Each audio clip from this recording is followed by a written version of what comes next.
No, You know, I like mean, in those days, it was the crown that sent over the English king or queen would send over the governor general.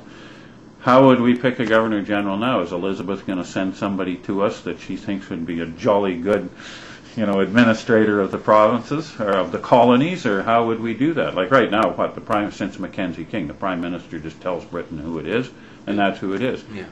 How would you do it? How would this work the way you're describing it? Well, you know, eventually we're going to have to become, you know, autonomous, a true country where we choose who is the head of our government. All right, who's going to choose the governor general then?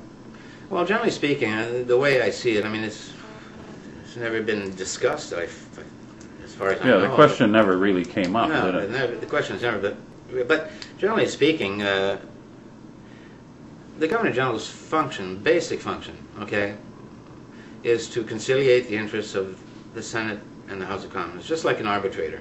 Yeah, the province's interests on one hand represented in the Senate, Our local interests. and the national ideas of people voting as Canadians for the House of Commons. So those are the two perspectives. You have two conflicting interests, basically. You have the provinces wanting the power at home, Right. and you have the House of Commons wanting the power in the federal government.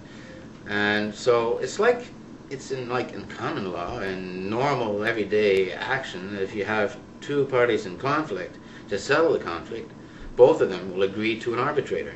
And the arbitrator then will, by their agreement, will have the authority to settle these problems and to conciliate the interests of both. So my belief is that the Senate and the House of Commons should be choosing who would be their next arbitrator, you might say. And if they can agree, then If that's they who can it agree. is. Yeah. Maybe it's like the Pope. You stick him in a room and you lock him up until you say, who's the next Governor General? You can't come out till you got one. Sort of like they did Meech Lake. You know. Yeah. Probably shouldn't have done it. Well, no. But you need a Governor General, so, yeah, you know. generally speaking, this is how it's supposed to be. But on the other hand, you know, I personally believe the Governor General has to have the final say in the matter, and he's got to have some leeway to choose, because you don't want, let's say. You mean the existing Governor General would have some choice over his successor? Well, yeah.